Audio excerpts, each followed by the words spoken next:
Bapak, Ibu, saudara-saudara yang kekasih dalam nama Tuhan Yesus Kristus, marilah kita memulai ibadah kita pada hari ini. Kita bernyanyi dari nyanyian nomor 838 ayat 1 dan ayat 3.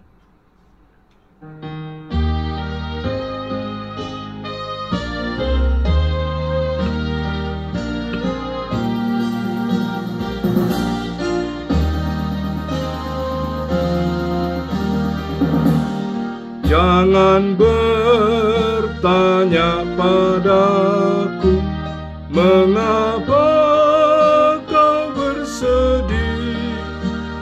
Ku mencari Tuhan Yesus yang menghibur hatiku. Walau hartaku miliki dan terhormat diriku, ku merasa sangat miskin bila hilang nyawaku.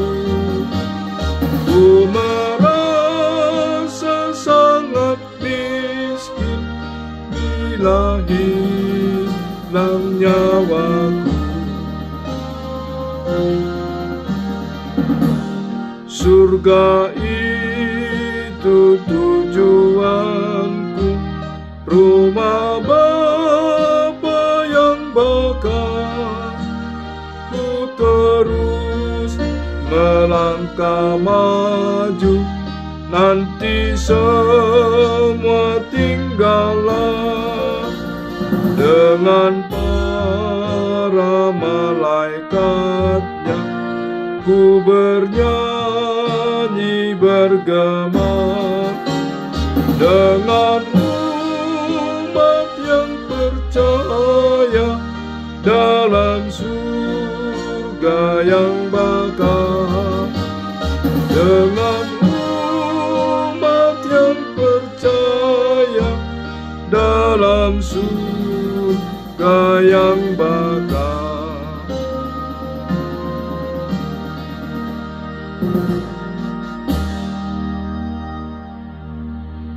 Mari kita bersatu di dalam doa.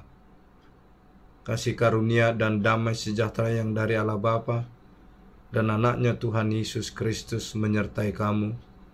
Amin. Yang menjadi nats renungan bagi kita pada hari ini, Jumat 30 Juli 2021, diambil dari Injil Yohanes pasal yang kelima, ayat yang ke-44, demikianlah bunyinya. Bagaimanakah kamu dapat percaya, kamu yang menerima hormat seorang dari yang lain, dan yang tidak mencari hormat yang datang dari Allah yang Esa? Nats renungan ini adalah perkataan Tuhan Yesus kepada orang-orang Yahudi yang merasa orang-orang yang berkuasa, orang-orang yang benar, orang-orang yang turut kepada hukum Taurat Allah, hukum Taurat yang disampaikan oleh Musa, dan mereka merasa orang yang terhormat, orang yang harus apa yang mereka katakan itulah yang benar. Tetapi sesungguhnya mereka adalah orang-orang yang mencari kuasa dan mencari hormat dari manusia. Mereka tidak mengenal anugerah pengasihan Tuhan. Mereka tidak mengasihi sesamanya, walaupun sesamanya itu sudah dalam keadaan kesusahan dan sakit penyakit.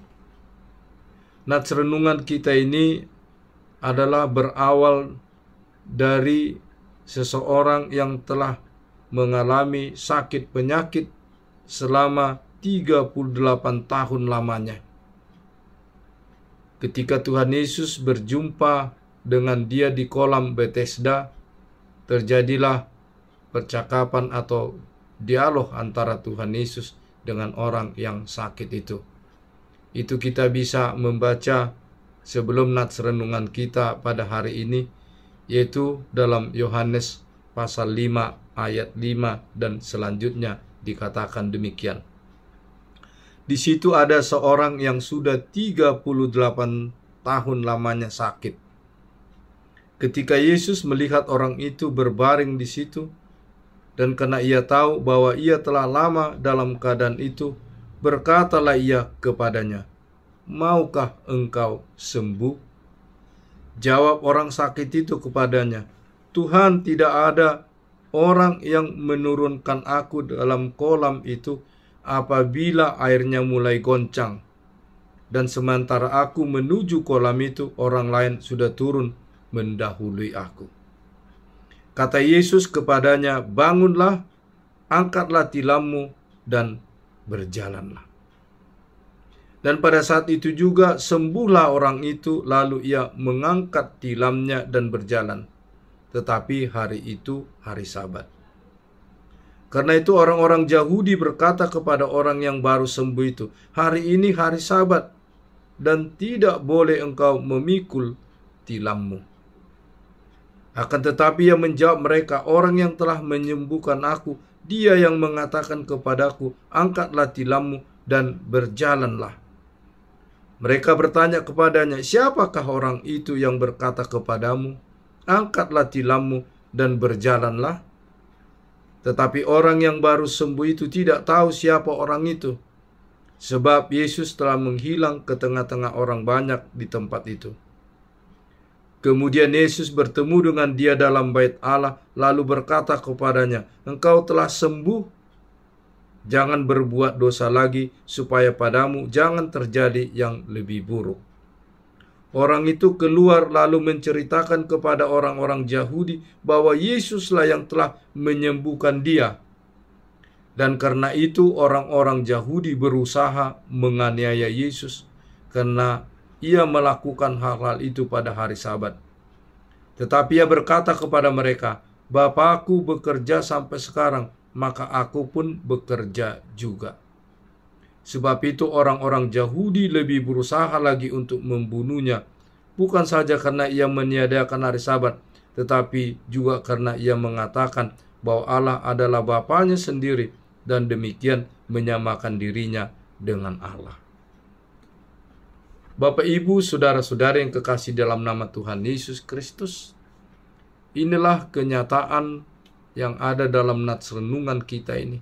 Para ahli-ahli Taurat, orang-orang Yahudi yang masih sangat terikat kepada hukum Taurat Musa, tidak menerima dan tidak mengenal Yesus, Sang Juru Selamat itu, yang telah disuarakan para nabi bahwa Mesias yang daripada Allah, bahwa Juru Selamat telah diutus oleh Tuhan ke tengah-tengah dunia ini dengan kelahirannya di kota Bethlehem, dan dengan kuat kuasa Allah yang daripada Allah, dia melakukan kasih yang daripada Allah, menolong orang-orang yang kesusahan, yang kekurangan, dan menyembuhkan orang-orang yang sakit.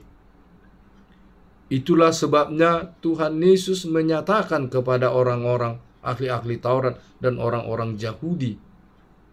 Dalam ayat 37 dikatakan demikian, "Bapa yang mengutus aku, dialah yang bersaksi tentang aku. Kamu tidak pernah mendengar suaranya, rupanya pun tidak pernah kamu lihat. Dan firman-Nya tidak menetap di dalam dirimu, sebab kamu tidak percaya kepada Dia yang diutusnya. Kamu menyelidiki kitab-kitab suci, sebab kamu menyangka bahwa olehnya kamu mempunyai hidup yang kekal. Tetapi walaupun kitab suci itu memberi kesaksian tentang aku, namun kamu tidak mau datang kepadaku untuk memperoleh hidup itu. Aku tidak memerlukan hormat dari manusia.